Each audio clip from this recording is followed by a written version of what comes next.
The first note rises with the heat.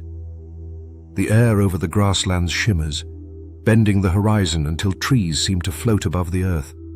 Every stalk of dry sedge quivers, not from wind, but from sound. A rolling wall of vibration so thick it seems to press against the skin.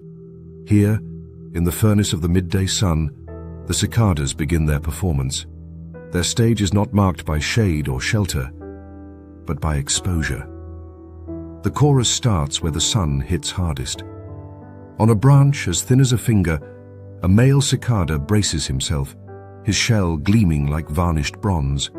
Beneath the folded wings, the timbal, a ribbed membrane tucked near the abdomen, flexes inward, then snaps back with mechanical precision. Each buckle and release sends a pulse of sound that ripples outward. Thousands follow. The result is not a melody, but a living vibration, an auditory mirage built from synchronized effort and thermal alignment. Every note of this orchestra is tied to heat. As the temperature climbs, the pace quickens. Muscles contract faster, membranes buckle in tighter rhythm, and the forest transforms into a living amplifier. What to human ears might sound like chaos is, in truth, an intricate thermal language, an acoustic barometer of the environment. When the temperature drops, even by a few degrees, the rhythm slackens, the harmonics shift, and silence creeps in like the shadow of a cloud. The air itself becomes part of the instrument. Cicadas rely not only on the vibration of their timbals, but also on internal air sacs that act as resonating chambers. These hollow cavities magnify the sound, allowing a creature barely larger than a thumb to fill entire landscapes with its call. Some species fine-tune this resonance by adjusting abdominal pressure.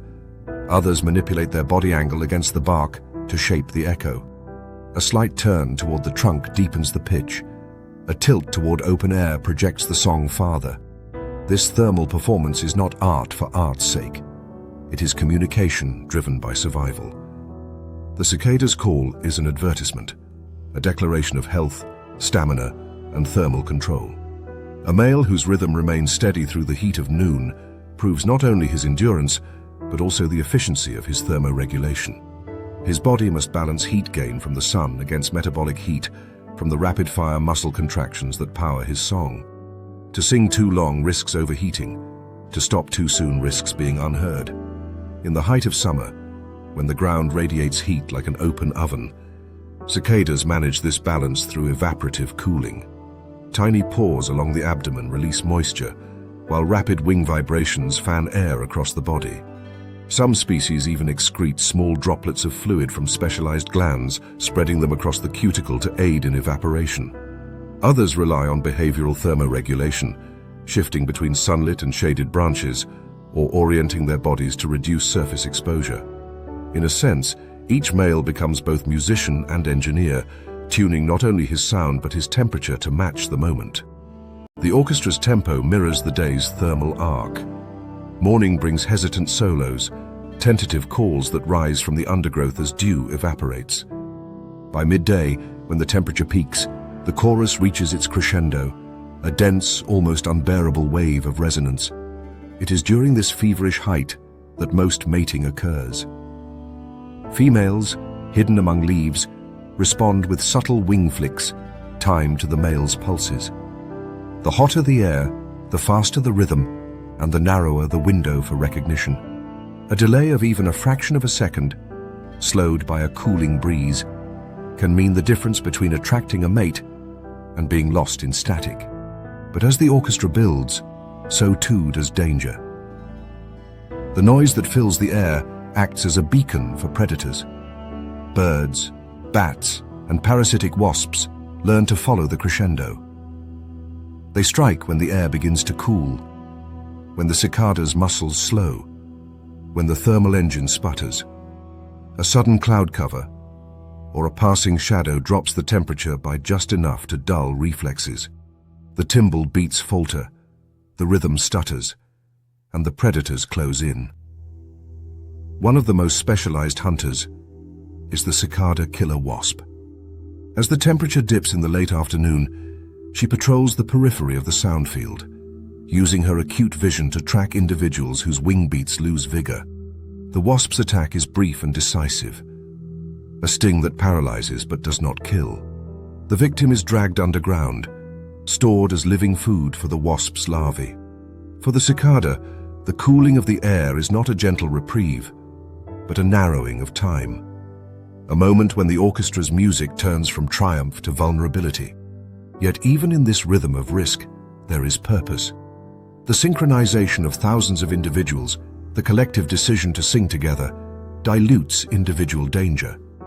This phenomenon, known as predator satiation, is one of the cicada's oldest evolutionary defenses. When every tree vibrates with bodies, a predator's chance of finding any single one decreases. The few lost to hunters are the cost of the chorus, a necessary sacrifice for species continuity. The heat continues to sculpt behavior in subtler ways. In regions where midday temperatures become extreme, some cicada species shift their performance into temporal niches, morning and evening, aligning their calls with thermal thresholds that optimize energy efficiency. Others evolve reflective cuticles that scatter infrared radiation, reducing body temperature by several degrees. A few desert-dwelling species, like Diceroprocta apache, produce sound frequencies tuned to minimize heat absorption, allowing them to sing even when surface sand reaches temperatures hot enough to cook an egg. As the sun begins to sink, the light softens, and the intensity fades. The cicada chorus fragments into scattered solos. Each male clings to his branch, body trembling with residual effort, wings twitching as if reluctant to surrender the day. The air, now cooler and heavier, carries sound differently. Less resonance, more echo. The forest holds its breath.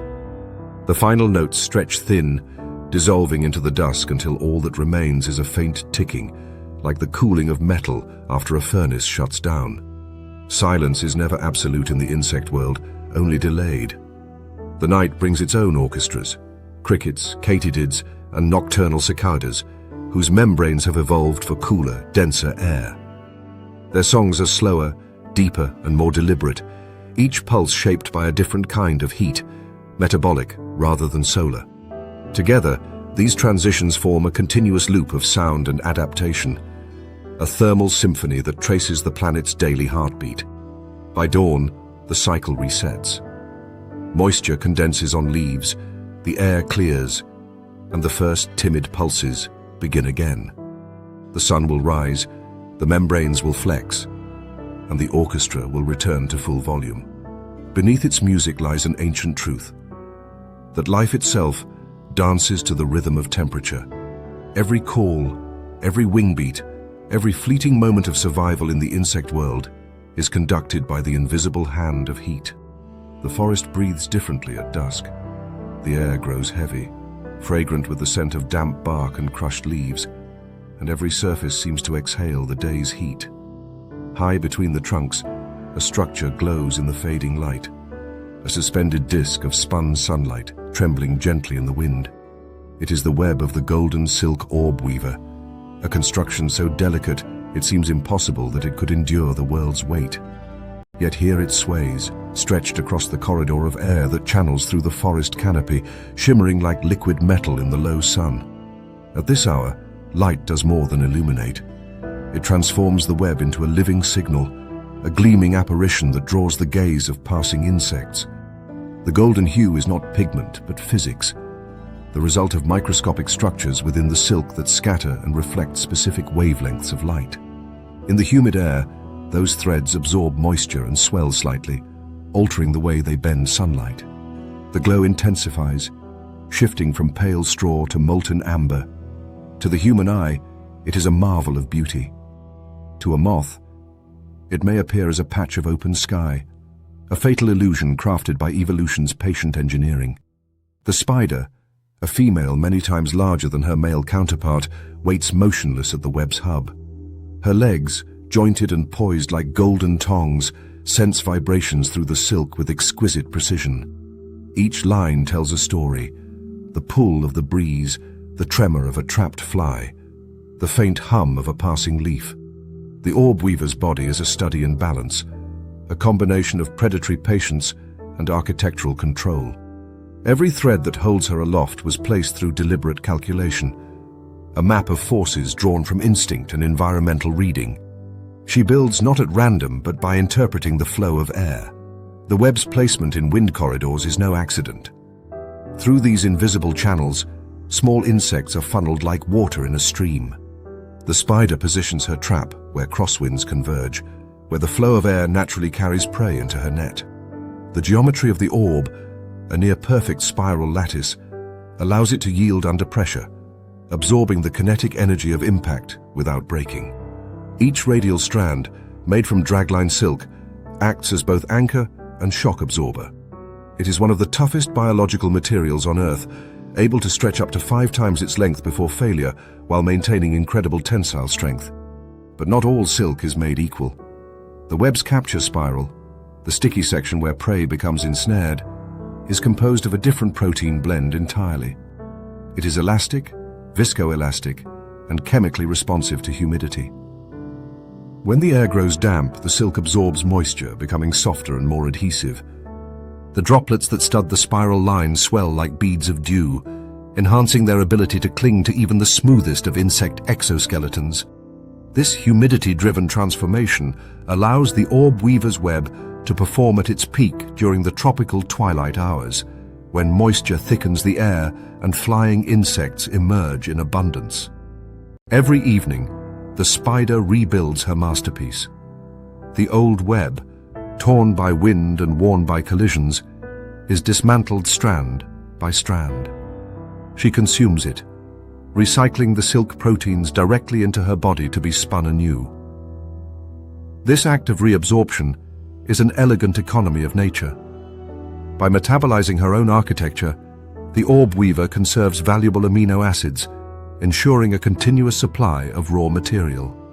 At dusk, she begins the ritual again, starting from a single anchor line. Her spinnerets, small finger-like organs at the abdomen's tip, extrude silk with perfect control, layering dragline, frame, and spiral in a sequence that has changed little in millions of years. As the camera drifts closer, the web's symmetry becomes apparent. The radial threads converge like spokes toward the center, where the female rests in an inverted position, her belly facing the sky. This posture is not aesthetic, but strategic. From here, she senses tension across multiple axes simultaneously, allowing her to pinpoint disturbances with astonishing accuracy. A mosquito touches down 3 meters away, and the signal travels through the silk lattice at high speed. The spider responds within a heartbeat, racing along the radial thread to subdue her prey before it can tear free. The orb weaver's success is not measured in singular catches, but in accumulation. A single web may trap dozens of insects in one evening, yet the structure itself is fragile, vulnerable to the same elements that make it thrive. Wind, the very force that delivers her food, also threatens her survival. A sudden storm can shred the web in seconds, leaving only tatters clinging to the branches. For the spider, this is not a disaster, but an expected cost of doing business. She has evolved for resilience. When the wind tears her creation apart, she retreats to safety, often hiding beneath a leaf or the shadowed underside of a branch. Once the air calms, she begins again, thread by thread, hour by hour, restoring what was lost. This daily reconstruction carries hidden intelligence. The orb weaver adjusts her web's design based on environmental feedback. After strong winds, she shortens the radial distances and reinforces anchor points with additional silk layers, creating a more compact and stable structure. In calmer weather, she expands the diameter to increase capture area. Such behavioral plasticity demonstrates an advanced level of environmental awareness, a form of adaptive architecture guided by instinct rather than cognition. Each decision reflects a continuous negotiation between physics and biology, between opportunity and risk. Night deepens, and with it, the mood of the forest shifts. The glowing web becomes a beacon against the darkness, its golden threads illuminated by the faint scatter of moonlight. From nearby foliage, a smaller male approaches, drawn by the pheromones she releases through the silk. His arrival is a delicate gamble. The female is a hunter first, a mate second. he must signal his intentions carefully. He begins by plucking the web's threads in a rhythmic pattern, a coded vibration distinct from the chaotic struggle of prey. The message travels to her like a whisper through the wires of an instrument. Only when the air stills, when the wind drops and the web's tremors are clean, can this communication succeed. If she accepts, the female remains motionless, her predatory reflexes suppressed. The male advances with cautious steps, pausing at intervals to repeat his tremor pattern. He navigates the radial lines like a tightrope walker, avoiding the sticky spiral entirely. In some species, he will even cut and disable sections of the capture silk to create a safe passage. The entire encounter may last several hours, often concluding in the calm just before dawn. The windless moment becomes not only a window of courtship, but a suspension of danger. A brief truce in the relentless rhythm of building, catching, and rebuilding. By morning, the golden sheen fades as the humidity drops. The once pliant silk stiffens, its droplets shrinking, its stickiness reduced. Diurnal predators begin to stir. Birds, lizards, and ants that would eagerly exploit the exposed spider. She retreats to her shelter, often a hidden nook behind bark or a rolled leaf, where she remains during the day's brightest hours. The web, now brittle and vulnerable, hangs like a ghost of the night, glinting faintly in the rising sun before collapsing under its own weight or being dismantled once again. In the grand choreography of the rainforest, the golden silk orb-weaver's web is more than a hunting tool. It is a living instrument tuned to the pulse of humidity, temperature, and air movement. Every thread embodies a precise balance between strength and surrender, between persistence and fragility. Where humans might see fragility, evolution sees flexibility, a strategy that allows survival in a world ruled by change. And so each evening, as the heat dissolves and the forest hums with renewed life, she begins anew. The breeze funnels through the corridor, carrying with it the promise of wings. The first strands rise, golden once more in the dying light, and the humid orchestra resumes its quiet, glimmering song. The pond is a mirror until the rain begins. A film of still water stretches unbroken between sky and depth, reflecting every passing cloud and drifting reed. Then, the first droplet lands. It hits like a miniature meteor, creating a crown-shaped burst that scatters concentric waves across the surface. Each impact warps the mirror, turning reflection into chaos. To creatures that live upon this fragile boundary, rain is not a gentle event. It is bombardment.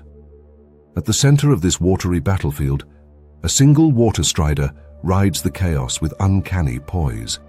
Its 6 legs spread like a compass rose, each supported by the invisible tension that binds the pond's surface together. The insect appears weightless, suspended between 2 worlds, neither truly in the air nor truly in the water. Yet every motion is deliberate, every ripple purposeful. The strider's secret lies in physics as much as in evolution. Each leg is lined with thousands of microscopic hairs, each coated in a waxy, hydrophobic substance that repels water molecules. Instead of piercing the surface, the hairs trap air, forming a cushion that distributes the insect's weight across a wide area. The pond's surface behaves like an elastic sheet, bending under pressure but never breaking. This delicate equilibrium allows the strider to skate across the water without sinking, supported entirely by surface tension, the molecular cohesion that binds the uppermost layer of liquid into a near-invisible membrane. But when the rain arrives, that balance is tested. A falling droplet can strike the surface with enough force to momentarily deform it into a crater several times deeper than the strider's body length. For an insect that weighs less than a raindrop, survival depends on reading the language of disturbance. The strider reacts not by fleeing, but by positioning. Its front legs lift fractionally, sensing vibrations through the ripples. When the next droplet falls, the strider pivots, skimming sideways across the surface with such speed that it outruns the expanding ring of impact. To the camera, this movement appears as a darting blur, an instinctive dance performed on liquid glass. Every strider's world is defined by ripples. In still water, They are both sight and sound, concentric waves that transmit information faster than the eye can track. Through them, striders communicate, court, and hunt. Each pulse has a signature: the rapid triplet that signals aggression, the slower rhythm that announces courtship, the muted quiver that marks prey in distress. On calm nights when humidity is high and the surface film thickens, these vibrations travel farther, lingering across the pond like echoes in a cathedral. In such moments, the water strider's sensory network extends far beyond what vision alone could achieve. When a mosquito crashes onto the surface, a victim of poor flight timing or a gust of wind, the disturbance carries through the water's skin in an instant. The strider detects the pattern and accelerates, its middle legs pushing backward in a coordinated sweep that leaves twin ripples in its wake. The motion is a masterclass in efficiency. With each stroke, the legs press against the surface without breaking it, transferring energy through hydrodynamic drag. The strider moves at several body lengths per second, fast enough to intercept its prey before the struggling insect can escape or sink. The strike is sudden. The front legs, lined with spines, snap forward and pin the mosquito against the surface. There is no splash, no break in tension, only the faint tremor of contact. The strider's feeding method is surgical. It pierces the prey's exoskeleton with its rostrum, injecting digestive enzymes that liquefy internal tissues. Then, like a straw, it draws the meal through the puncture. This fluid diet allows the strider to consume prey many times its size without the burden of chewing or tearing. In the span of minutes, the mosquito is reduced to a hollow shell drifting away on the same film that supported its hunter. The rain intensifies. Droplets strike in clusters, forming a chaotic staccato across the pond's surface. The strider must now navigate a battlefield of impacts, each droplet capable of hurling the insect beneath the surface if struck directly. Yet evolution has given it more than hydrophobic armor. It has granted behavioral adaptability. During heavy rainfall, striders retreat to the lee sides of reeds and lily stems, using them as natural shields.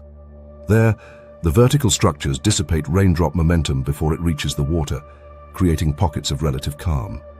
These small refuges form invisible havens, where entire groups of striders can wait out the storm. Such sheltering behavior reveals a subtle understanding of fluid dynamics, not through thought, but through selection. Those that consistently chose the right microhabitats survived long enough to reproduce, encoding the rain protocol into instinct. The insects remain motionless, legs braced, their silhouettes merging with the dark stems. Surface tension alone keeps them safe. Beneath the water, the impact sends small geysers upward, but the hydrophobic armor holds. When the deluge subsides, the survivors emerge again, spreading out to reclaim their liquid territories. The post-rain landscape is transformed. The pond's surface glistens with a film of fine bubbles and drifting debris. Raindrops have redistributed floating organic matter, pollen, seeds, fragments of leaves, creating new feeding opportunities. Striders patrol the fresh surface, inspecting each object with gentle taps of their front legs. They can distinguish between inert matter and struggling life by vibration alone, their mechanoreceptors tuned to the specific frequencies of prey movement. A fallen ant thrashes differently from a drifting seed. A drowning beetle creates a rhythmic pulse distinct from the random ripples of detritus. This precision allows the strider to conserve energy, striking only when the signal is unmistakable. As night settles, humidity rises again. The air cools, and the water's surface becomes a stage of clarity and reflection. With the rain gone, the strider's world returns to its natural equilibrium. The stillness amplifies every motion. A frog's leap from the bank, a dragonfly touching down, the soft ring of a distant drop from an overhanging leaf. Against this acoustic landscape, the striders resume their ripple conversations. Males signal to females through carefully spaced pulses, the rhythm of attraction encoded in vibration. The stiller the night, the farther the message travels, sometimes across distances, dozens of times the spider's body length. In this silent communication lies a paradox of vulnerability. The same clarity that aids in courtship also exposes the strider to eavesdroppers, fish lurking just beneath the surface, waiting for the vibration of misplaced steps. To mitigate this, striders often position themselves in shallower areas near vegetation, where reflections from roots and reeds distort the wave patterns, masking their presence. It is a delicate trade-off: safety versus reach, concealment versus connection. The morning that follows tells its own story. The rain returns intermittently, gentler now, its droplets forming wide, soft rings across the pond. The striders adapt once again, adjusting their positions and angles to minimize impact. Even under direct hits, their hydrophobic armor ensures recovery. They bounce, not sink. Laboratory experiments have shown that a water strider can withstand raindrop impacts many times its body weight without breaching the surface. The secret lies in the combination of surface tension, leg flexibility, and the microstructure of the hairs, a natural integration of design and resilience that human engineers continue to study for inspiration in waterproof and shock-resistant materials. Through this lens, what seems like a simple pond skater becomes an emblem of mastery over fluid boundaries. The water strider lives not in defiance of physics, but in harmony with it, exploiting the smallest forces to achieve control. Each step, each ripple, is both survival and communication. The rain may bring temporary chaos, but it also renews the very surface upon which the strider thrives. As the camera pulls back, the pond regains its calm. Reflections sharpen, the air stills, and the strider glides across the mirror once more, its legs casting delicate shadows on the silver film below. Above, the sky clears, revealing a pale band of light between the clouds. Below, the ripples spread outward in perfect circles, faint signals of presence, persistence, and adaptation. For the water strider, the storm is never an end, only another variation in rhythm. Its life is written in waves, read in silence, and remembered through motion. The forest floor hums with anticipation before the rain. The air thickens, the scent of wet earth already ghosting through the undergrowth. Leaves hang heavy, coated in invisible moisture. Then, as if signaled by something unseen, the ground begins to move. A convoy of leafcutter ants surges from the shadows, thousands strong, weaving a green artery across the forest. Each worker carries a fragment of leaf larger than her own body, pale green sails trembling above the brown tide of motion. To the untrained eye, it appears as chaos. But beneath this restless movement lies a rhythm older than weather itself. The ants are not merely reacting to the coming storm, they are anticipating it. The leafcutter colony operates as a living barometer, responding to shifts in humidity and air pressure long before the first raindrop touches soil. As the atmosphere grows damp, pheromone trails sharpen and activity accelerates. Foraging peaks in the hour before rainfall, when plant tissue is at its most pliant and least likely to dry out during transport. The workers know through chemical instinct that once the storm begins, the paths will flood and the forest will briefly become an impassable labyrinth of mud and standing water. Each leaf fragment is a promise. Food not for the ants themselves, but for the fungus that sustains them. Deep within the colony's subterranean chambers, far beneath the roots of trees and the weight of the soil, lies a vast fungal garden. It is cultivated with the precision of agriculture, tended by countless workers who feed it a steady diet of freshly cut leaves. The ants do not eat the leaves directly. Instead, they rely on the fungus to break down the cellulose and convert it into digestible nutrients. This mutualism is so refined that neither partner can survive without the other. The ants prune the fungus, remove contaminants, and regulate temperature and humidity, while the fungus provides the carbohydrates and proteins that sustain the colony's millions of individuals. But the harmony between insect and fungus depends entirely on the climate's balance. Excess humidity can spell disaster. When moisture seeps into the lower chambers, mold spores awaken, silent invaders capable of overwhelming the carefully cultivated gardens in days. The ants respond with precision. Patrols of specialized workers, their exoskeletons dusted with a faint white powder, descend into the damp sections of the nest. These pale shoulder pads are not decorative. They are colonies of actinobacteria, symbiotic microbes that live within the ant's cuticle. The bacteria produce antibiotic compounds that inhibit the growth of parasitic molds, serving as a living defense system for the fungal crop. In effect, each worker carries her own pharmacy on her back, a biological armor honed by millions of years of coevolution. When the humidity rises beyond safe limits, the colony initiates what can only be described as an agricultural lockdown.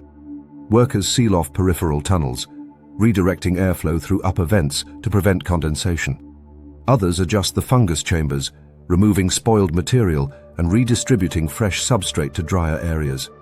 This internal climate control rivals the sophistication of human-engineered greenhouses, achieved not through intellect, but through instinctual precision and collective behavior. Each ant acts on simple chemical cues, yet together they maintain a stable environment within a system sensitive to the slightest atmospheric change. Above ground, the storm finally breaks. Raindrops strike with the force of falling gravel, tearing holes into the forest floor and flooding low trails. But the foragers continue their mission. When a puddle forms along their route, they adapt instantly. A line of workers gathers at the edge, locking limbs to form a living bridge. Others cross upon their bodies, carrying leaf fragments aloft like sails above the rising water. This act of self-sacrifice is routine. Each bridge functions until the last carrier passes, then disassembles, with the final ants swimming or climbing to safety on the far side. No command is given, no overseer coordinates their effort. The decision is collective, governed by local feedback and the pressure of need. The camera dives beneath the surface to reveal the aftermath. In the labyrinthine depths of the nest, the colony's architecture channels water through a network of sloped tunnels and drainage shafts. The design is not accidental. Leafcutter nests can reach depths of several meters, with distinct layers optimized for temperature and moisture gradients. The upper chambers handle ventilation and waste decomposition, while the deeper layers, where the fungus grows, remain at a constant humidity near saturation, but not beyond it. The ants maintain this balance by continuously excavating and sealing chambers in response to weather patterns. After a flood, teams of excavators reinforce tunnel walls with clay, mixing soil grains with saliva to create waterproof linings that redirect seepage away from the gardens. This dynamic engineering extends to their trails as well. Once the rain subsides, scouts emerge to reassess the terrain. The pheromone highways that once guided thousands have been washed away, leaving the colony temporarily disoriented. Yet within minutes, a new system begins to form. The scouts disperse in branching paths, sampling humidity and temperature gradients as they go. When one finds a viable route, firm ground, minimal waterlogging, abundant leaves, she lays a fresh trail of pheromones. Others follow, reinforcing the path until a new supply chain is established. In this way, the colony reroutes its entire economy after every storm, as efficiently as a city rebuilding its infrastructure overnight. What appears to be instinctual chaos is, in truth, a sophisticated environmental algorithm. Leafcutter ants integrate feedback from temperature, moisture, and resource distribution into collective action. Their sensory precision allows them to function as both meteorologists and farmers, responding to fluctuations that would confound larger animals. Laboratory experiments have shown that leafcutters can detect humidity changes of less than 1% and adjust their foraging intensity accordingly. In natural conditions, this means that long before rain clouds gather, the colony has already begun shifting its priorities, accelerating leaf harvest, reinforcing tunnels, and sealing entrances. When viewed from above, their foraging network resembles veins spreading through the forest, living infrastructure powered by chemistry. Each pathway connects to others, forming loops that allow traffic to divert when blockages occur. The ants maintain these roads not only for transport, but also for thermal regulation. In open areas, they prefer shaded trails to reduce desiccation. In cooler conditions, they expose roots to sunlight, using radiant heat to accelerate drying after rain. Over time, their persistent use carves visible grooves into the soil, small highways that persist for years, serving as lasting records of the colony's territorial reach. Within the nest, the fungal gardens glisten under the dim light of bioluminescent bacteria that sometimes accompany them, accidental tenants brought in through leaf material. Here, workers delicately tend to the fungus, clipping away diseased sections and feeding it with freshly masticated leaves. The air smells faintly sweet, a product of fermentation and microbial respiration. Tiny larvae nestle nearby, their diet consisting entirely of this cultivated fungus. Each stage of the ant's life depends on the success of this crop, and by extension, on the weather above. When humidity holds steady, the gardens thrive. When moisture lingers too long, decay encroaches. The colony's survival hinges on predicting these fluctuations, a feat accomplished not by foresight, but by sensing, by reading the breath of the atmosphere itself. As the storm clears, sunlight filters through the canopy in trembling shafts. Steam rises from the forest floor, and droplets hang suspended on the edges of leaves like glass beads. The foragers emerge once more, climbing over fallen branches and washed-out soil to resume their endless harvest. The green fragments they carry gleam under the returning light, moving in unbroken chains toward the nest entrance. The rebuilt bridges span the puddles, anchored by the same living bodies that held firm through the deluge. To watch them is to witness the synchronization of biology and weather, a society tuned to the smallest oscillations in the planet's pulse. Leafcutter ants have thrived in the tropics for tens of millions of years, enduring floods, droughts, and shifting climates. Their resilience lies not in resistance, but in adaptability, in their ability to make weather itself part of their system. Each storm renews the forest, stimulating fresh leaf growth, which in turn fuels the fungus that feeds the colony. Rain destroys, yet it also sustains. The ants, in their tireless cycles of building, cutting, and cultivating, have learned to turn instability into stability, chaos into structure. By the time the next storm brews on the horizon, the colony will already be preparing. Trails thickening, gardens adjusted, bacteria standing guard. To the human eye, it seems like foresight.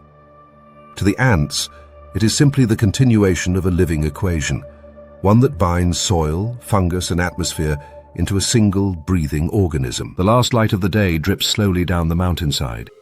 The air cools, and the colors of the meadow shift. Violets deepen, golds dissolve into bronze, and the sky thickens with the lavender hue of evening. In this soft half-light, the flowers begin their nightly sway, bending under the faint pressure of downslope winds. Amid their trembling petals, a small silhouette appears, a blur of motion, a flicker of precision. The hummingbird hawk-moth has arrived. To the casual observer, it could easily be mistaken for a bird. Its wings beat with the same rapid pulse. Its flight hovers in perfect suspension, and its feeding behavior mirrors that of its avian namesake. Yet this is an insect no larger than a thumb, operating a flight system of astonishing complexity. While most moths retreat with the sunset, the hummingbird hawk-moth emerges precisely at this hour, when light lingers but the heat has begun to fade. The timing is not convenience, but necessity. The body of this moth is built for energy conversion at the edge of endurance. Its wing muscles, operating at frequencies approaching 80 beats per second, generate immense metabolic heat. During daylight, the combination of solar radiation and muscular exertion would risk overheating its small frame. By flying in twilight, the hawk moth avoids this thermal overload. The cooling air of dusk acts as a natural regulator, dissipating excess heat while allowing sustained hovering flight. This physiological compromise between muscle power and environmental temperature defines the moth's daily rhythm. The scene widens. A light wind sweeps through the meadow, bending stems and scattering pollen. Most insects would be grounded by such turbulence, yet the hawk moth holds steady, a master of gust control. Each wing stroke traces a figure-8 pattern, an aerodynamic choreography that creates twin vortices of air at the tips of its wings. These swirling pockets of low pressure generate lift on both the downstroke and the upstroke, a trick of fluid dynamics rarely matched in the animal world. The result is continuous suspension. The ability to hover in place with pinpoint accuracy even as the wind pulls at every angle. The camera slows, revealing the mechanics in detail. As the moth hovers before a flower, the narrow wings flex and twist in response to each microgust. The motion sensors along its thorax and antennae feed instant feedback to the flight muscles, adjusting the stroke amplitude by mere fractions of a degree. The figure-8 loops tighten, and the vortices realign, keeping the moth locked in position like a gyroscopic machine. Beneath it, the flower trembles under the pressure of the moth's wing beats, bending slightly with each approach. The balance between the two, one anchored to earth, the other to air, becomes a quiet duel of precision and fragility. Every visit is brief but deliberate. The hawk-moth's long proboscis uncoils with the delicacy of a measuring tape, extending several times its body length into the corolla of the flower. It hovers without landing, siphoning nectar in steady rhythm, while its eyes, large compound organs tuned to low light, track the next bloom in its foraging circuit. Unlike bees which gather pollen en masse, this moth follows a defined trapline. A repeated sequence of specific flowers visited in consistent order each evening. This behavior reflects spatial memory uncommon among insects, a learned navigation system based on visual landmarks and scent gradients. The advantage of the trapline is efficiency. In windy conditions, the cost of hovering increases dramatically. Every correction against turbulence burns energy. By memorizing an optimized path between reliable nectar sources, the moth minimizes the number of course corrections and wasted maneuvers. Its flight becomes a calculated pattern of energy management, an aerial economy shaped by both meteorology and memory. As twilight deepens, the air cools further and the wind stiffens. The moth compensates by altering its angle of attack, the tilt of the wings relative to the direction of motion. With each beat, the front edge of the wing cuts through the air, carving a vortex that rolls over the surface and amplifies lift through a phenomenon known as delayed stall. This same mechanism, once studied only in birds and bats, allows the hawk moth to maintain flight stability at speeds and angles that would cause most insects to tumble. The evolutionary refinement of this flight style is a triumph of convergent design, the independent solution to the same aerodynamic problem that keeps hummingbirds aloft. The physics of this hovering flight comes with biological costs. Hovering requires roughly 10 times the energy of conventional forward flight. To sustain such expenditure, the hawk moth's metabolism must operate at near vertebrate intensity. Its thoracic temperature can rise to over 40 degrees Celsius, even in cool air, demanding rapid intake of sugars. The nectar provides an almost immediate energy source, simple carbohydrates converted directly into muscular fuel. The moth's digestive system prioritizes speed over storage. What it consumes must be used almost as quickly as it is taken in. A single flower offers just enough energy for a few minutes of flight, compelling the moth to maintain constant motion between blooms. As darkness settles, the visual world begins to dissolve. The hawk moth's compound eyes, though large, are not the only instruments guiding it now. Along its antennae lie minute mechanoreceptors that sense air movement and angular acceleration, biological equivalents of gyroscopes. These sensors help stabilize flight in low visibility, detecting shifts in airflow with incredible precision. The moth's brain integrates this sensory data in real time, predicting turbulence before it occurs and adjusting wing stroke accordingly. What seems effortless hovering is, in truth, continuous microcorrection, a dance of neural computation occurring hundreds of times per second. The camera dips below, following the moth from beneath as it hovers over a patch of dusk-blooming jasmine. The perspective reveals the faint shimmering of air beneath its wings, the visible trace of those tiny vortices curling downward like translucent smoke. They twist and merge, forming paired loops that vanish as quickly as they appear. Fluid dynamicists have modeled this behavior, discovering that the hawk moth's wing beat creates a self-stabilizing flow structure that counteracts external disturbances. In essence, the moth sculpts the air into a cushion of organized turbulence, riding the chaos rather than resisting it. There is irony in this grace. The same wind that threatens to throw the moth off course also defines the architecture of its world. Flowers sway to the rhythm of gusts, releasing bursts of scent as petals flex and stamens strike. These olfactory pulses guide the moth more effectively than static odors. On still nights, the scent trails linger and diffuse. In wind, they travel farther, bending in ribbons through the air. The hawk-moth uses these shifting plumes to map its route, adjusting its trapline not only by memory, but by momentary scent geometry. Each flight path is therefore a negotiation between habit and opportunity, between what the moth remembers and what the wind delivers. By full nightfall, the meadow glows faintly with biogenic phosphorescence, the collective shimmer of dew, pollen, and light refracted from the sky. The hawk-moth silhouette moves between flowers in near silence, its wings now an invisible blur. In this cooler air, hovering becomes more efficient, the temperature gradient between body and environment widening enough to prevent overheating. The moth lingers longer at each flower, storing the last drops of energy before the chill of night drives it back to shelter. Within the broader ecosystem, this small flyer plays an outsized role. The flowers it favors, petunias, honeysuckles, and night-blooming jasmines, depend on its hovering precision for pollination. While bees sleep and butterflies vanish with the daylight, the hawk-moth assumes the night shift of ecological continuity.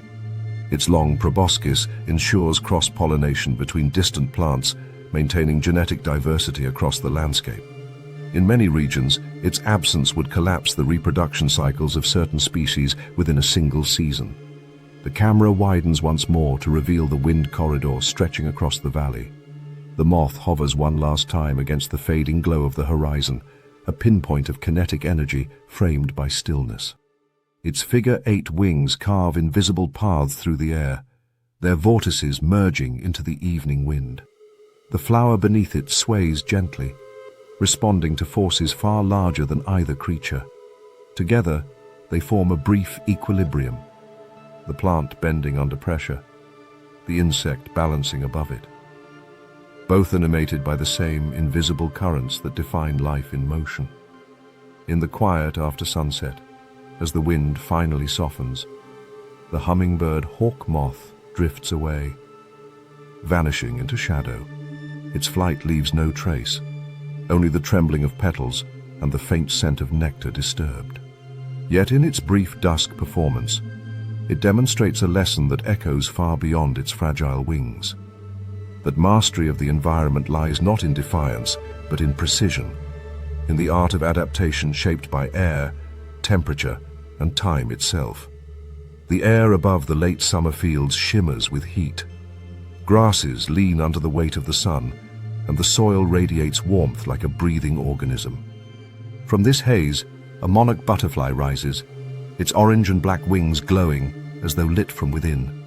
It begins not with haste, but with precision, a slow climb, circling upward in widening spirals, caught in an invisible column of rising air. To the human eye, the movement looks effortless, yet every glide, every tilt of the wing, every choice of direction is the result of finely tuned biological instruments evolved for one of nature's most ambitious journeys. Each autumn, monarch butterflies in North America embark on a migration spanning several thousand kilometers, from the northern plains and Canadian forests to the mountain fir groves of central Mexico. It is a voyage longer than the lifespan of any single individual making it. The butterflies that begin the journey will never return. Their descendants, great-grandchildren perhaps, will complete the cycle months later. But for those flying now, the goal is clear: to follow the thermal highways southward, riding the wind and the sun toward survival. The monarch's wings are not built for speed, but for distance. Their broad surface and slow beat are optimized for gliding, minimizing energy spent while maximizing lift. On warm days, the air above open fields forms rising columns known as thermals. These are created when the sun heats the ground unevenly, causing pockets of warm air to rise through cooler layers above. Birds of prey, storks, and even paragliders use them. So do monarchs. When a butterfly enters a thermal, it stops flapping and begins to spiral upward, gaining altitude without effort. Once at the thermal summit, it tilts its wings and glides southward, descending slowly until it finds the next invisible elevator of air.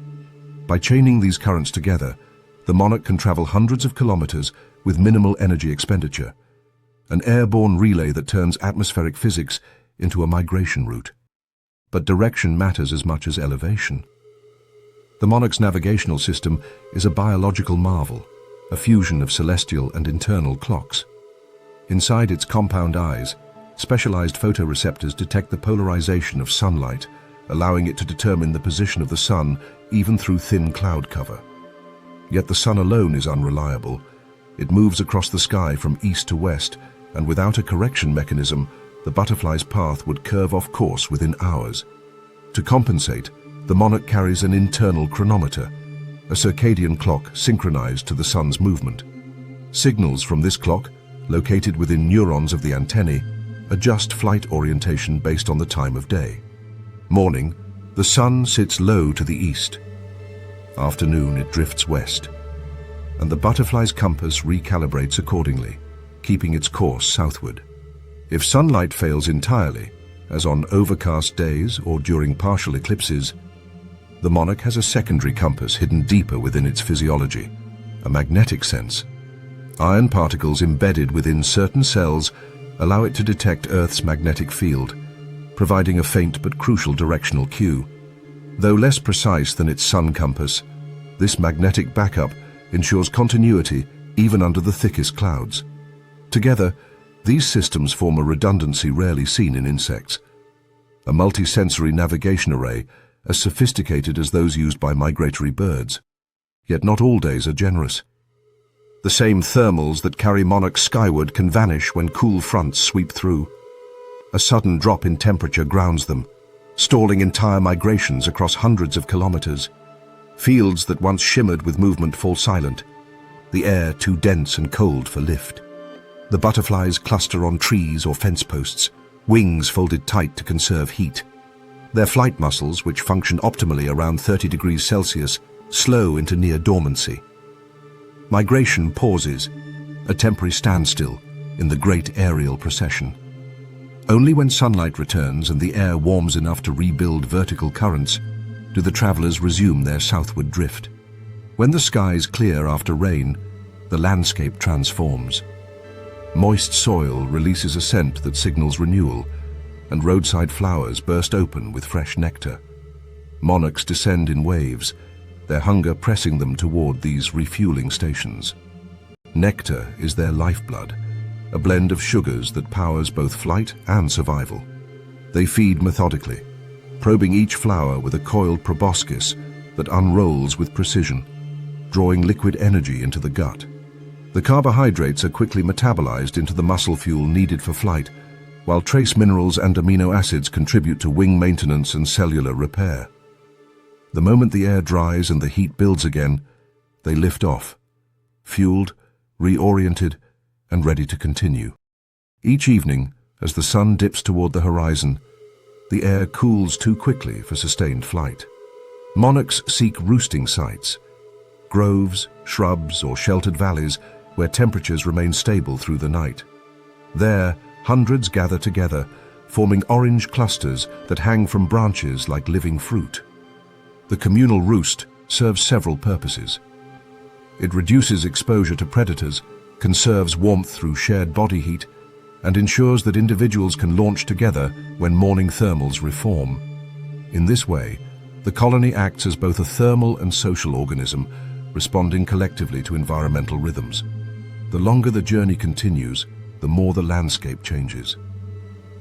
Forests give way to plains, plains to desert scrub, then again to rolling fields and high plateaus. Each ecosystem demands a recalibration of behavior. In the arid south, thermals are stronger but less predictable. A misjudged glide can carry a butterfly far off course.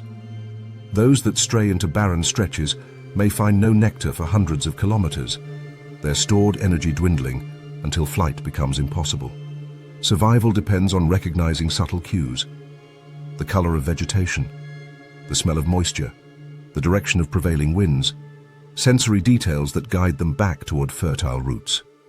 By the time the monarchs cross into Mexico, the air has cooled, and the first mountain thermals rise from the sun-warmed slopes of the Sierra Madre. These high-altitude currents act like highways of air, carrying the migrants up to elevations over 2,000 meters. The effort is monumental for such fragile wings. Yet once they reach the Oyamel fir forests that crown the mountains, they find what generations before them have always sought: a microclimate of perpetual equilibrium. The canopy filters sunlight, maintaining temperatures just above freezing through the winter months. The trees trap humidity, but shed excess water, creating a space neither too dry nor too damp for delicate wings. Here, millions of monarchs gather in dense clusters, draping branches so heavily that the limbs sag under their combined weight. The sound of wings shifting through the still air resembles falling rain. For months, the butterflies remain semi-dormant, their metabolism slowed, living off the fat reserves accumulated during the journey. When spring returns, they will awaken mate and begin the first leg of the northward migration. None of these individuals will ever see their birthplace again. Their offspring will continue the cycle, guided by the same inherited compasses and the same instinct to follow the thermal roads of the sky. The monarch's odyssey reveals a truth both humbling and profound. Navigation is not a matter of will, but of alignment. The butterfly's journey depends on reading invisible structures, sunlight, air temperature, magnetism, and weaving its survival into the physics of the atmosphere. The thermal highway is not built by the butterfly. It exists whether or not it is used. But the monarch, through millennia of evolution, has learned to sense and exploit it, turning weather into guidance and wind into momentum. From the vantage of the open sky, the migration is less a movement of individuals and more a flowing continuum, a ribbon of color stretching from continent to continent, pulsing in rhythm with the planet's changing seasons. Each butterfly is a single note in a symphony of motion, its fragile wings sustained by heat, light, and the geometry of air. Theirs is a story written not on land but in atmosphere, a testament to the delicate mathematics of flight and the enduring power of instinct carried through generations. As the camera pans upward, the view widens over a golden field, still radiating the warmth of the day. Tiny figures spiral skyward, riding thermals invisible to human eyes, gliding southward into the evening light. The air above them is alive with energy, a silent highway of warmth and motion stretching beyond the horizon. The monarch's eternal road. The morning sun strikes the old garden wall, its red bricks already warm enough to shimmer with the memory of yesterday's heat. The air above it quivers faintly, and within that golden light, a patch of scarlet begins to stir. At first, it appears as a loose scattering of color, a handful of living embers against the stone. But as the camera draws closer, the pattern resolves into bodies. Dozens upon dozens of firebugs pressed shoulder to shoulder, their crimson shells glinting beneath the hard glare of the sun. They form a living mosaic of movement and stillness, an insect congregation drawn by one common pursuit: warmth. To live close to the ground in early spring is to gamble with temperature. For small insects like the firebug, the difference between life and lethargy is measured in mere degrees. Their world runs on heat, yet their own bodies produce almost none. Instead, they borrow energy from the environment, a form of external thermoregulation that dictates every rhythm of their existence. The bricks of human walls, warmed by sunlight and sheltered from wind, offer a perfect refuge. In the cracks between mortar and stone, the firebugs find the thermal equivalent of a campfire, steady, predictable, and quick to recharge. The aggregation is not a random swarm, but an evolved behavior shaped by physics and physiology. Each bug's dark underside absorbs radiation from the wall, while the scarlet elytra reflect excess heat, preventing overheating. When they gather in large numbers, the combined mass acts as a heat battery. The outer individuals absorb sunlight, insulating those beneath from cooling air currents. In return, the inner cluster retains warmth long after sunset, prolonging metabolic activity and accelerating the development of their larvae. It is a self-sustaining system, part communal living, part thermodynamic engineering. From above, the aggregation appears almost static, yet a closer view reveals constant motion, small adjustments, shifting layers, tiny flicks of antennae. Individuals in the cooler center climb toward the surface, while those at the edges drift inward once they have absorbed enough heat. This slow rotation equalizes temperature throughout the group, an unspoken choreography that ensures no single body bears the full brunt of the sun for too long. The colony is, in essence, a breathing entity, expanding as warmth increases, contracting as it fades. As noon approaches, the heat becomes more intense. The surface of the wall radiates energy strong enough to bake the soil at its base. This localized microclimate provides more than comfort. It accelerates the firebug's biology. Warmer conditions shorten the time required for eggs to hatch and larvae to mature. A development stage that might last several weeks in shaded ground can conclude in half that time here. For an insect whose breeding season is limited by weather, the advantage is immense. Early development allows for additional reproductive cycles, giving the population a numerical edge before predators and parasites reach their peak. The connection between heat and survival runs deep within the firebug's life cycle. The species overwinters as adults, huddled beneath leaf litter or within crevices, their metabolism slowed nearly to dormancy.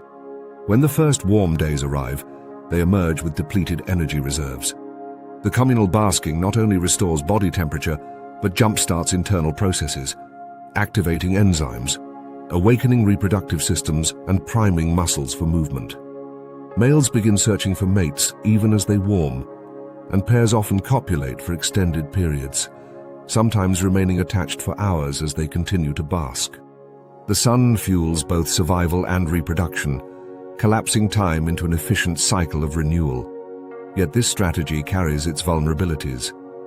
The same walls that provide warmth also expose the firebugs to sudden shifts in weather.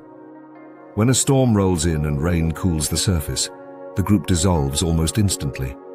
The insects scatter to find shelter under stones, bark, or fallen leaves, seeking insulation against the chill. The first raindrops strike with disproportionate force, each one a miniature hammer capable of dislodging the tiny bodies clinging to brick. Within moments, the vibrant red patch vanishes, replaced by wet stone glistening under grey light. Rain disrupts more than warmth. It reshapes behavior. Firebugs feed primarily on the seeds of lime trees and mallows, using their piercing mouthparts to extract nutrient-rich fluids. But during wet periods, moisture saturates the seeds, softening them and diluting their sugars. Foraging becomes inefficient. The insects instead focus on survival, conserving energy until the pavement dries.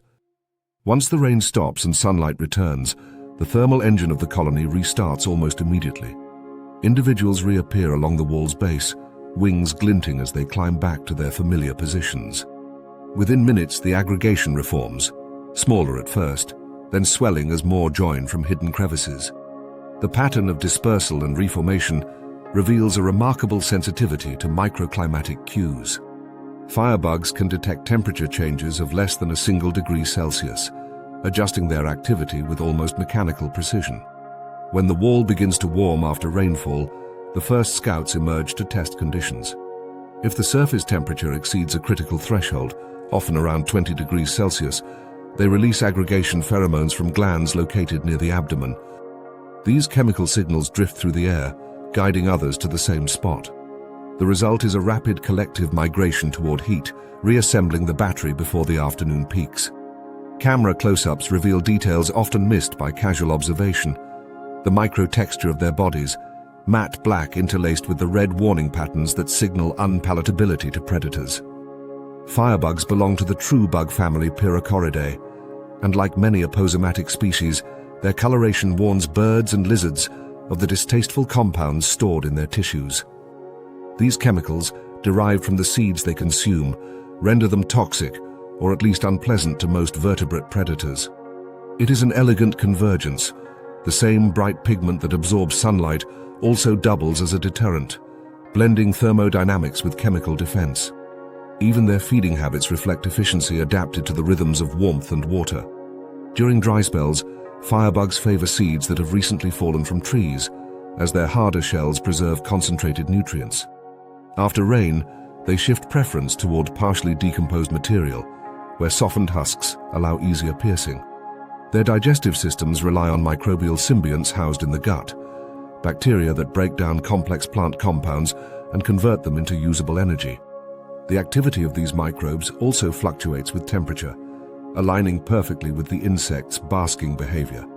The hotter the body, the faster the digestion. The faster the digestion, the greater the energy available for reproduction and movement. By late afternoon, the sunlight softens. The heat battery begins to discharge. Firebugs descend from the wall in slow waves, their colors darkening as the air cools. Some linger, soaking in the last remnants of warmth radiating from the bricks. Others retreat to shaded crevices or beneath nearby stones, where the temperature remains stable through the night. The group disbands not out of chaos, but out of rhythm, each individual following a cycle that echoes the planet's rotation, tied to the thermal pulse of day and night. This simple pattern, aggregation, dispersal, aggregation again, forms the foundation of their survival strategy. It is not a social structure in the sense of bees or ants, but rather a shared response to environmental mathematics.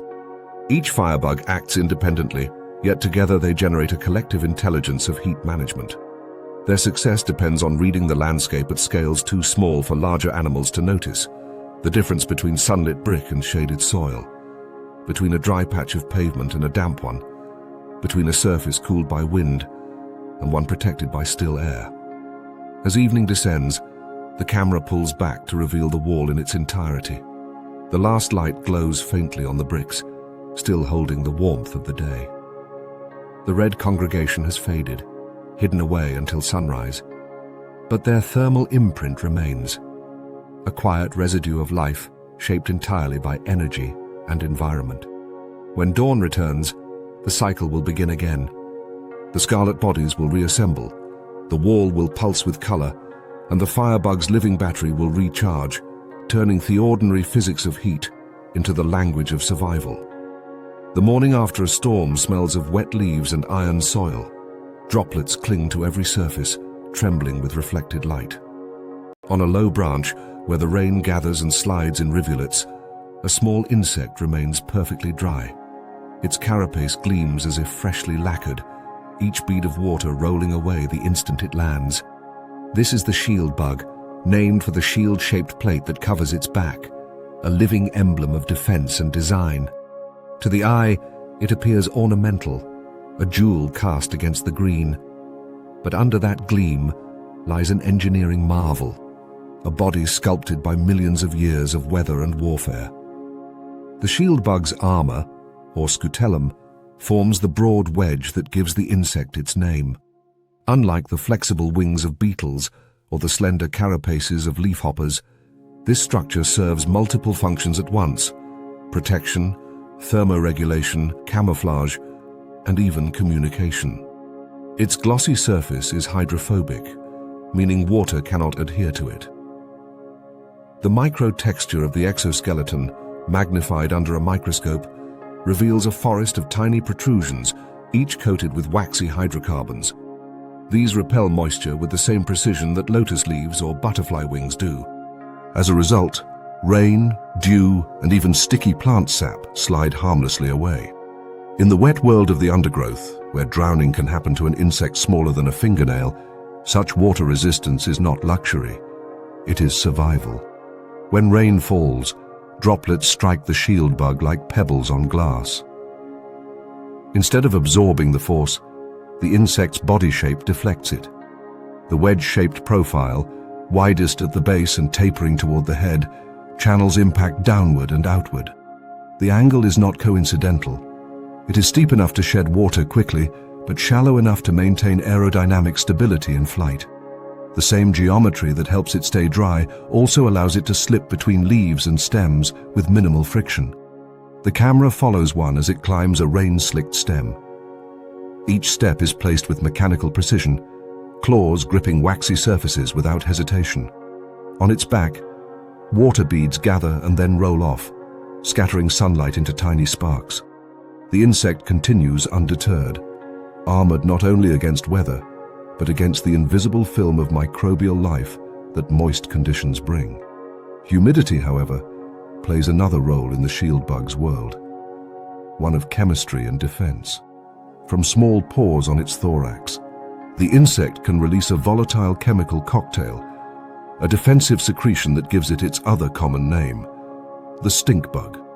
The mixture is composed of aldehydes and alkanes, substances that irritate the mucous membranes of birds, lizards, and even small mammals. When dispersed into the air, the odor serves as both deterrent and warning signal, a sensory wall that turns predators away before contact. But this chemical weapon functions most efficiently when the air is moist. In high humidity, the dense air slows the diffusion of odor molecules, allowing them to linger longer and spread farther. To the shieldbug, a humid morning is not just comfortable, it is strategic. The thicker atmosphere amplifies its chemical voice, turning a small spray into a cloud of deterrence. The effect is not merely olfactory. Studies have shown that the shieldbug's secretion can alter the feeding behavior of ants and spiders for hours after a single release, saturating leaves with a chemical residue that marks the area as dangerous.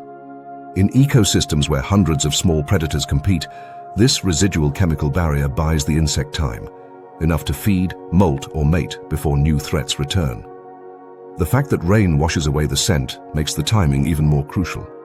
After heavy showers, the shieldbug must renew its chemical perimeter, rebuilding the invisible line of safety, one drop at a time. Color, too, is part of its adaptive toolkit. The shieldbug's appearance changes subtly with the seasons, a phenomenon known as phenotypic plasticity. In spring, individuals often display brighter, more reflective hues, greens, yellows, and metallic sheens that blend with the fresh growth of plants. As temperatures rise and day lengthens, pigments within the exoskeleton adjust, deepening into darker tones of brown or maroon. This transformation is not mere camouflage. Darker colors absorb more solar radiation, allowing the insect to warm faster during cooler mornings and extend its active hours. In colder months, that thermal advantage can be the difference between life and torpor. When autumn arrives and vegetation begins to dry, the bug's coloration shifts once more, matching the muted palette of decaying leaves. In this way, its body becomes a mirror to its surroundings, tuned not only to vision, but to thermodynamics. The adaptive mechanism behind this transformation lies in the layered structure of the exoskeleton. Beneath the transparent outer cuticle, microscopic crystals known as multilayer reflectors scatter light in selective wavelengths. By adjusting the thickness and spacing of these layers during molting, the shieldbug effectively edits the color it displays. Temperature, photoperiod, and hormonal signals all contribute to this process. Each molt produces a recalibrated version of the same design, a visual update in response to environmental feedback. The result is a creature that wears its habitat like living camouflage, always slightly ahead of seasonal change. Beneath the surface calm, the shieldbug's life is governed by constant negotiation with both predators and climate. Birds probe leaves for movement, spiders stretch webs across stems, parasitic wasps hunt for eggs hidden on the undersides of foliage. The bug's armor offers some protection, but it is not invulnerable. Its defense strategy depends on layered redundancy, color to hide, shape to deflect, chemistry to repel. If one fails, another compensates. This multi-tiered approach is common in nature, but rare in such compact form. The insect's entire survival apparatus fits within a body scarcely the size of a fingernail, a testament to evolutionary compression, function distilled into form. The rain, when it returns, tests all these defenses at once. Droplets hammer the canopy, leaves bend under the weight, and streams of runoff cascade through the understory. Many insects retreat into shelter, but the shieldbug remains exposed. Its scutellum gleams under the downpour, and water slides away in perfect arcs. Where smaller insects might drown or lose grip, it stays anchored, its claws hooked beneath the cuticle ridges of the leaf. The surface tension of water, which can trap a lighter body, is neutralized by the insect's hydrophobic shell. Each raindrop that lands becomes a polished bead that rolls effortlessly off, carrying away dust and microbes in its wake. In effect, the rain cleans rather than harms it, a natural rinse that maintains the armor's function. Once the storm passes, the world cools. Steam rises from the ground, and droplets cling to blades of grass like beads of mercury. The shieldbug resumes its slow movement across the damp terrain. Its antennae, tipped with sensitive mechanoreceptors, tap and taste the air, reading changes in humidity and temperature as accurately as instruments. Guided by these cues, it selects a perch where sunlight breaks through the canopy. There it remains motionless, absorbing warmth. Beneath its shell, enzymes awaken, and the chemical factories within its glands stir again. Soon it will begin feeding on plant sap, inserting its slender rostrum into the soft tissues of seeds and pods. The cycle of feeding, defense, and molting resumes, a small but essential contribution to the turnover of plant matter in the ecosystem. Though small and unassuming, the shieldbug embodies one of nature's recurring themes: efficiency through adaptation. Its armor is not a static shell, but an active interface between organism and environment. The same surface that sheds rain also reflects light. The same chemistry that deters predators doubles as antimicrobial protection, and the same pigments that change with the seasons regulate internal temperature.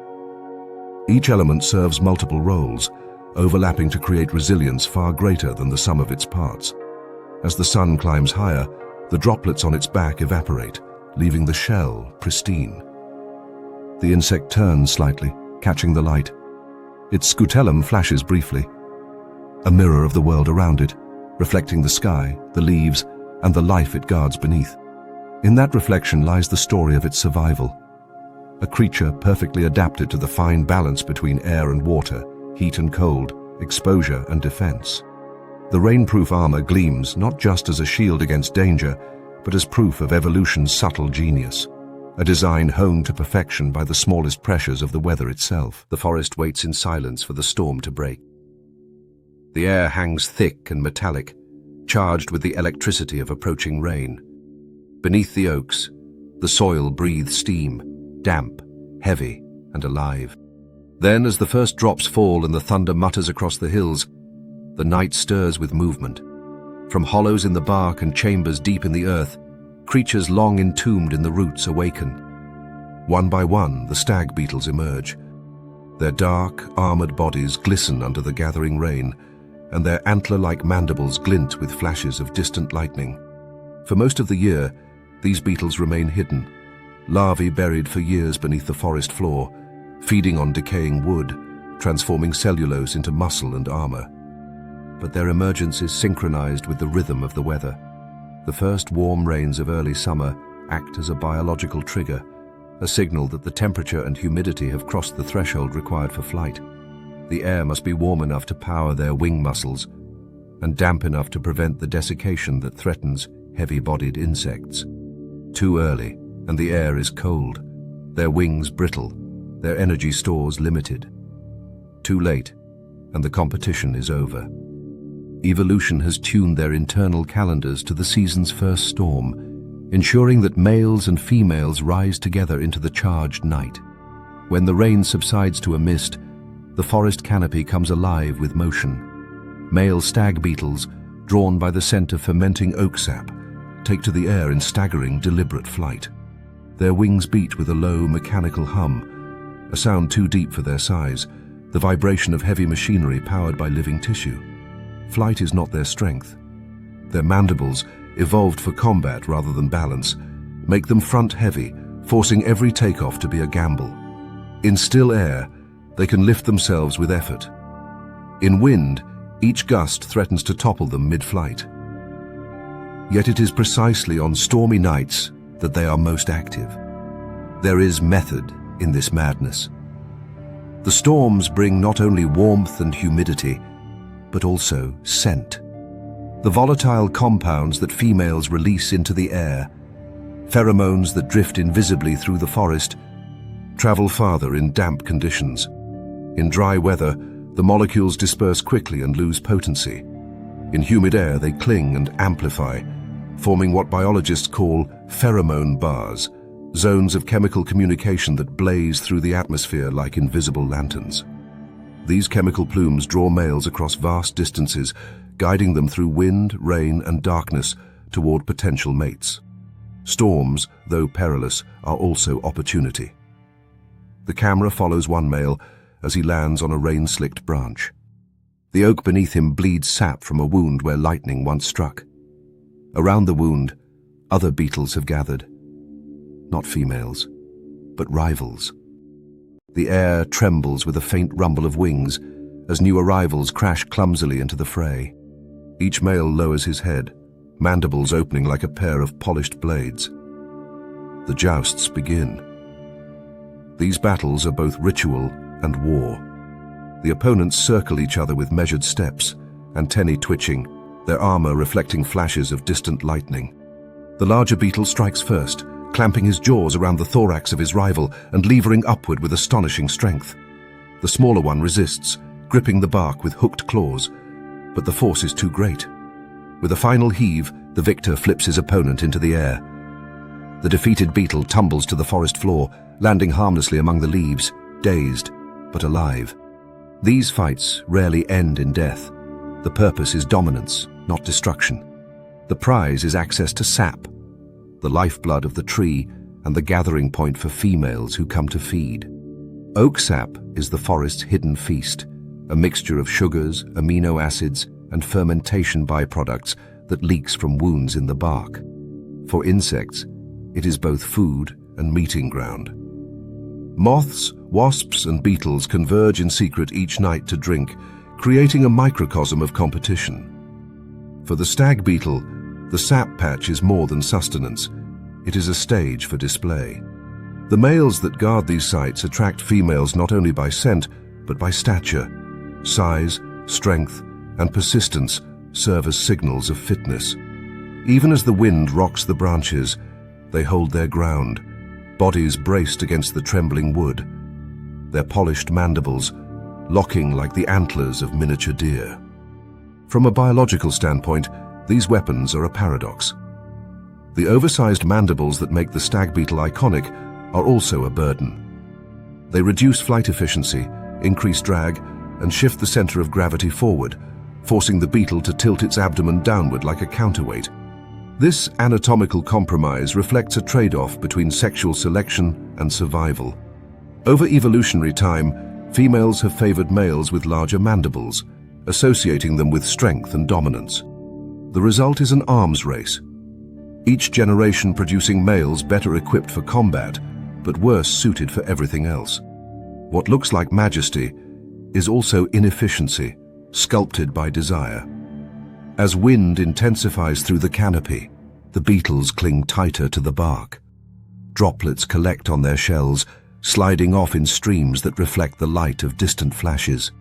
Their wing cases, or elytra, form a waterproof barrier that protects the delicate flight membranes beneath.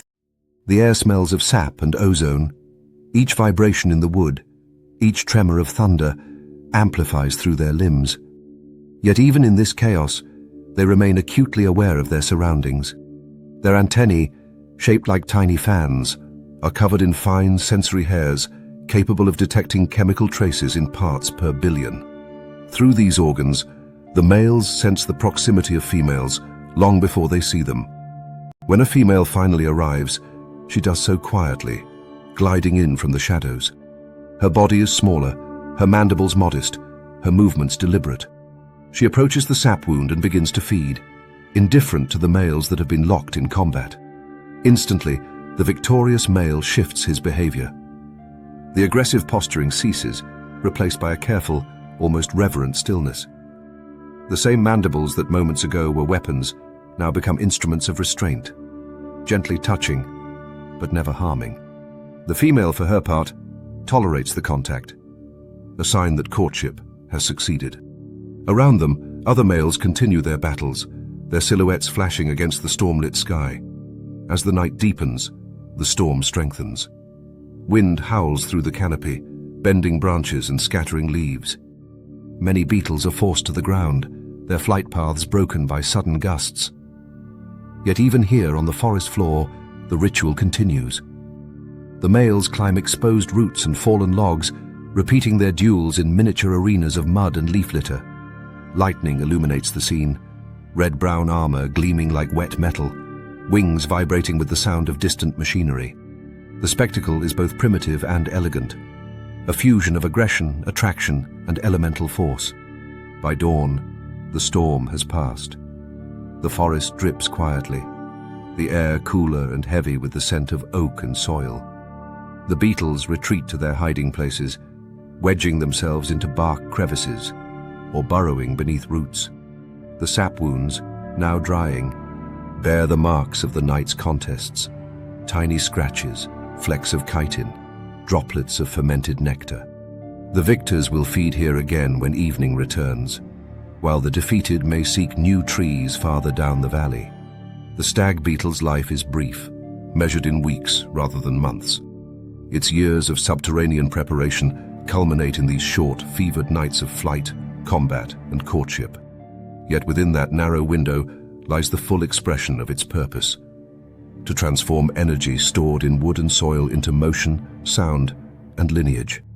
The storm, with its violence and unpredictability, is both stage and signal, summoning the next generation into being. As the sun breaks through the last veil of mist, droplets still cling to the leaves. One male remains on the branch, his armor scarred but intact. He flexes his wings once more, testing the air. The forest, now calm, offers no resistance. He lifts off heavily, rising into the morning light. The storm has passed, but the memory of it lingers. The electric air, the trembling wood, and the fleeting brilliance of creatures built for battle under rain. The forest seems still, but only at first glance. Sunlight falls through the canopy in slow-moving shards, and the branches sway in gentle arcs, responding to the invisible pressure of the wind. On one of those branches, a shape moves, or perhaps it does not. The line between motion and stillness blurs. A twig bends where it should not, its rhythm too deliberate, its pattern too exact. The camera tightens its focus. The twig has legs. The stick insect lives in the thin boundary between deception and adaptation. Camouflage is its first language, but mimicry is only the surface of its strategy. Its body, elongated and jointed like the stems around it, is sculpted by evolution to disappear. Every segment of its exoskeleton mimics plant tissue, veins that run like capillaries through a leaf, knotted textures that resemble bark, joints colored with false scars, as if weathered by years of sun and rain. But this disguise is not static. It depends on movement. Without motion, the illusion would fail. When the wind rises, the forest becomes a moving labyrinth of shifting lines. Leaves tremble, stems bow, and shadows ripple in erratic patterns. To remain invisible in such a scene, stillness is not safety. It is contradiction. Predators notice anomalies, not objects. A twig that stands still while others sway draws the eye of birds, reptiles, and even mantises that hunt by tracking visual contrast. The stick insect solves this by joining the wind. Its long, jointed body begins to rock gently in the same rhythm as the branches. Each leg moves with the precision of a pendulum, phase-locked to the gusts. The insect reads air currents through tiny sensory hairs called trichobothria that line its legs and antennae. These hairs detect even the faintest shifts in airflow, allowing the insect to match not just the speed, but the timing of each sway. The result is choreography without consciousness, a living twig that dances perfectly out of sync with perception itself. From the perspective of a predator, the entire branch moves as one body, each leaf and twig oscillating together. The insect is absorbed into the background, its mimicry elevated by physics rather than pigment. In studies of visual detection, birds trained to hunt camouflaged prey consistently failed to spot stick insects when branches were moving, even when the insect's coloration did not perfectly match their surroundings. Motion, not color, is the final key to invisibility. The wind does more than conceal. It dictates the rhythm of the insect's life. Stick insects are mostly nocturnal, emerging to feed after dusk when light levels drop and air currents weaken. During the day, when the sun beats down and thermals rise unpredictably, they remain motionless in their chosen perches, heat is both an ally and a hazard.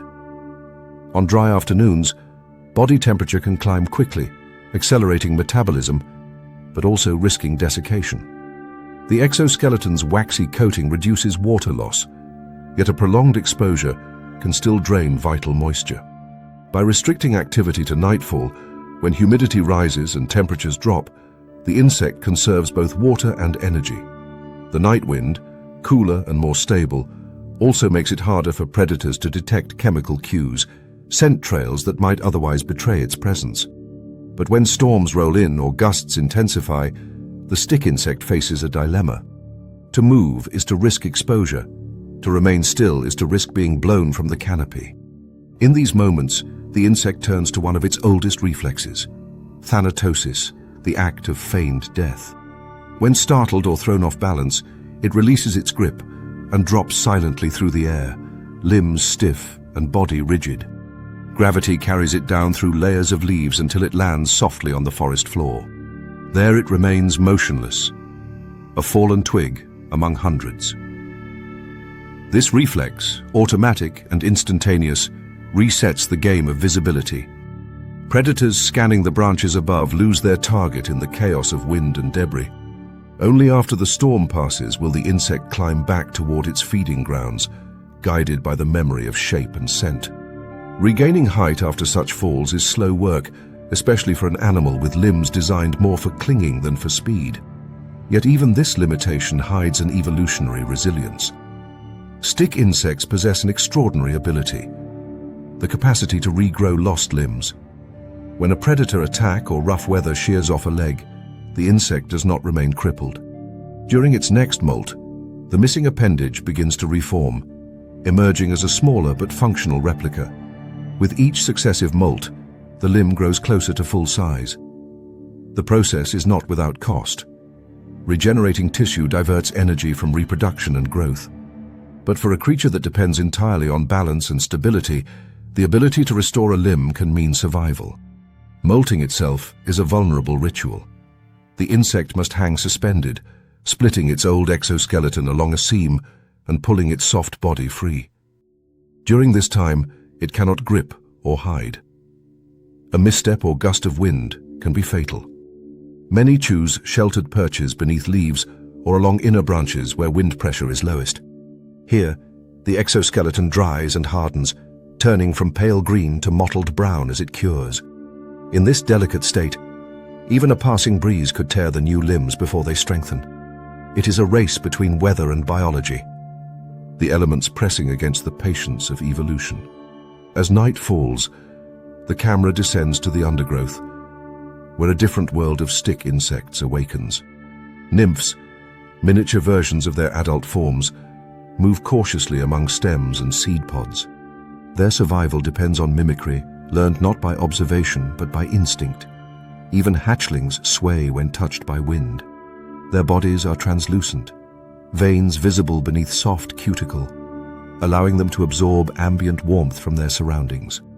In the cool air of dusk, this thermal transparency becomes an advantage, allowing quick acclimation without the need for sun. Over time, the nymphs' colors darken and their surfaces roughen, evolving in tandem with the seasonal decay of vegetation around them. The fading greens of summer yield to the browns of autumn, and so too do the insects change, blending into the dry palette of the forest. Feeding begins when the air stills completely. Stick insects are herbivores, nibbling at the edges of leaves with mandibles designed for slow, deliberate consumption. Their metabolism is exceptionally efficient. They can survive days without eating, drawing water directly from dew and plant tissue. To conserve energy, they often feed from the same leaf for hours, methodically slicing veins and rolling their heads in measured arcs. In a night dense with motionless predators, mantises, spiders, bats, this unhurried feeding reduces the risk of detection. Silence is their camouflage as much as shape. Throughout the ecosystem, their presence ripples outward. Stick insects are not apex species, but they are vital.